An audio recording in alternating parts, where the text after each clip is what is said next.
your ex was not perfect. In fact, they probably had a lot of problems. Maybe they were emotionally unavailable, maybe they were distant, maybe even kind of a dick sometimes. But now that they're gone, suddenly they're a goddamn saint, the best person you ever dated, your soulmate, the one who got away, and everyone knew that you meet, they just don't measure up. They're not as funny, they're not as attractive, they're not as interesting, intellectually stimulating, whatever you're looking for in a partner. Like, no one really compares to your ex. This is called the Phantom Ex syndrome.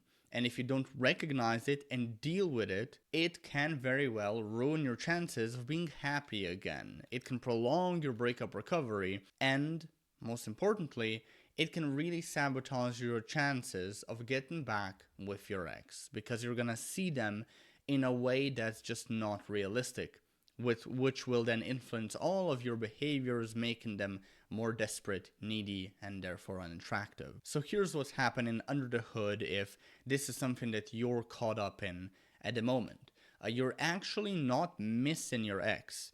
You are missing a fantasy version of them that never really existed. Like, your brain has conveniently forgotten all the fights, like all the times they made you feel like shit, all the incompatibilities that made the relationship difficult. And it's replaced those memories with this idealized highlight reel.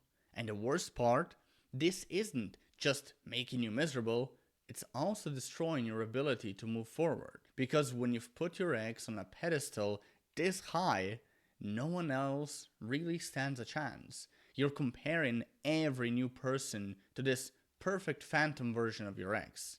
And of course, they all fall short. They're competing against a fantasy after all. So you stay stuck, pinning for someone who doesn't really exist. Rejecting people who could actually make you really happy, all because your brain is playing tricks on you. Now, before we dig into why this happens and how to fix it, I want to give you something useful. So I created a free cheat sheet that from A to Z presents you my entire roadmap to re-attracting an ex. It's an illustrated guide of sorts that walks you through the entire process. The link's in the description below this video. Grab it. You're probably gonna need it. Now let's get back to the main stuff. Let's break down the Phantom Ex syndrome, what it actually is, why it happens, and how to really escape it. So let me tell you about Clay, okay? Clay has this overwhelming fear of intimacy. He's terrified of getting too close to people.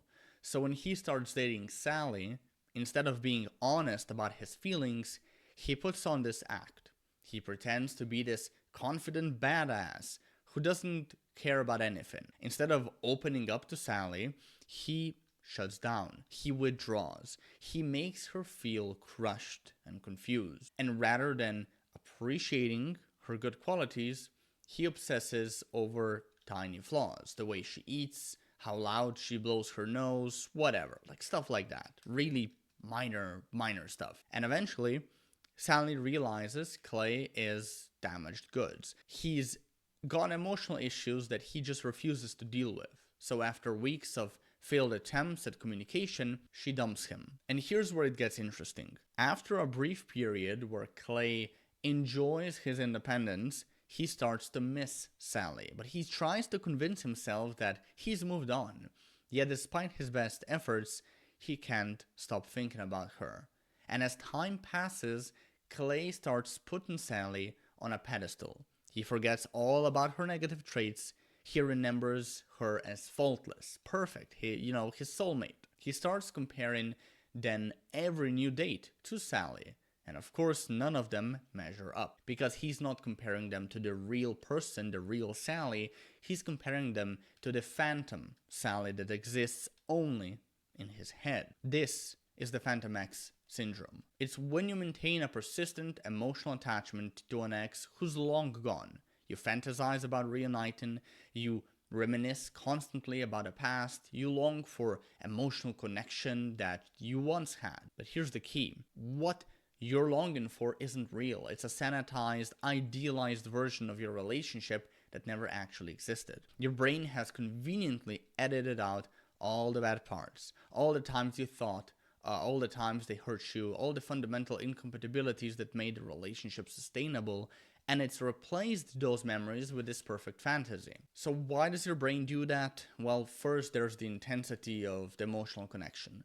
The stronger the connection that you had with your ex, the harder it's going to be to stop obsessing. Your brain formed deep neural pathways associated with them, and they don't just disappear overnight. Secondly, there's unresolved emotions and a lack of closure. The more unanswered questions you have, the more your brain spins trying to figure things out. And in the absence of real answers, it creates its own narrative, usually a romantic one where everything could have worked only if. Third, there's the comparison trap. So when you idealize your ex, you set impossible standards for new partners, and since no one can measure up to fantasy, you stay focused on your ex, even when it's maybe like already hopeless and you, for a fact, will not be able to get them back. But here's the real kicker. The Phantom Ex syndrome is most common with people with an avoidant attachment style. So let me explain this quickly, okay? Because this is really important. Avoidants are people who are overly protective of their independence. They're uncomfortable with intimacy, vulnerability, they suppress their emotional needs, and they're often only able to appreciate a relationship after it's over. Here's the paradox. Avoidants desperately want intimacy and closeness, just like everyone else, but they're just terrified that getting too close is gonna cost them their independence. So they develop coping mechanisms, emotional detachment, a nothing bothers me attitude, keeping multiple romantic options open, distancing behaviors, stuff like that. And then what happens? Their fear of losing independence becomes a self-fulfilling prophecy. They push people away, they sabotage good relationships, and they end up alone, the very thing they were trying to avoid. And here's where the Phantom Ex syndrome comes in. Once your ex is safely gone and there's no risk of actual intimacy, the avoidant can finally appreciate them. They can idealize them, they can fantasize about the connection they could have had. Because a Phantom Ex is safe. You can long for them without the risk of, actual vulnerability. You can love the idea of them without the messiness of an actual real relationship. And this creates a vicious cycle. You idolize your ex, you compare everyone new to this impossible standard, no one measures up, so you stay focused on them. Meanwhile, you're rejecting potential great partners because they can't compete with the fantasy. And the longer you do this, the more evidence you collect that no one is as good as your ex. But it's a rigged game. Like, you're not comparing new people to your actual ex. Like I said, you're comparing them to a version that never really existed. So here's how to escape this cycle, this Phantom Ex syndrome. The first strategy I want to give you is to just challenge your memories a little bit. Stop trying to only remember the highlights. Like, force yourself to remember the full spectrum of your relationship. Remember the fights, remember the times that they made you feel small or insecure. Remember the fundamental incompatibilities, like maybe you wanted kids, they didn't. You wanted to move to XYZ, they wanted to move and live in ABC, stuff like that. Remember all the reasons the relationship didn't work out. Write them down if you have to. Make a list of every negative trait, every fight, every time they hurt you. Your brain wants to forget these things and focus on the good, and you need to actively fight against that tendency. Now, strategy number 2 is to stop the comparison game. When you meet someone new, stop comparing them to your ex.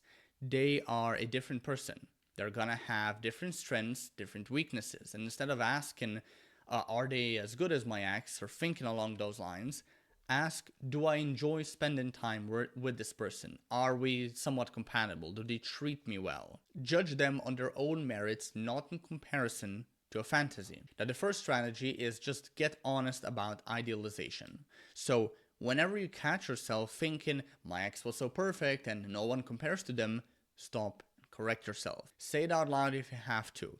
I am idealizing them. I'm remembering a fantasy, not a reality. The real version of my ex had serious flaws and we had serious problems. Otherwise, we wouldn't have broken up. Don't let your brain get away with the fantasy. Call it out every fucking single time. Strategy 4, date someone secure. Look, I know you want to get your ex back, that's why you probably clicked on this video. That's why most people watch my channel. But try dating someone new, ideally someone with a secure attachment. Because the theory is that their security, it tends to rub off on you. The more time you spend with someone who's emotionally stable, the more secure you become yourself. And the more secure you are, the less likely you are to idolize an ex who was probably avoidant and maybe even emotionally unavailable. Strategy 5. Accept that they just weren't special. Your ex isn't your soulmate. Soulmates don't exist. There are millions of other people out there who are more attractive, more intelligent, more compatible with you than your ex ever was. This isn't depressing. It should be liberating. It means that you have options. It means you're not stuck pinning for one person who doesn't even want you, perhaps. Your ex is just another human being. They had good qualities, they had bad ones. They were compatible with you in some ways and incompatible in others.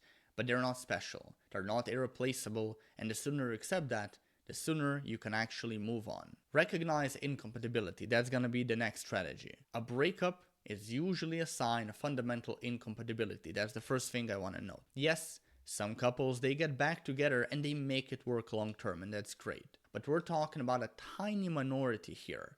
For most people, a breakup happens because the relationship wasn't sustainable. Maybe you had different values, maybe you wanted different things, maybe you had incompatible communication styles or attachment types even. Whatever the reason, the relationship ended for a reason. And pretending it was perfect is just denying reality. So here's what you need to ask yourself. Why are you clinging to this fantasy? Is it because you're afraid you won't find anyone better?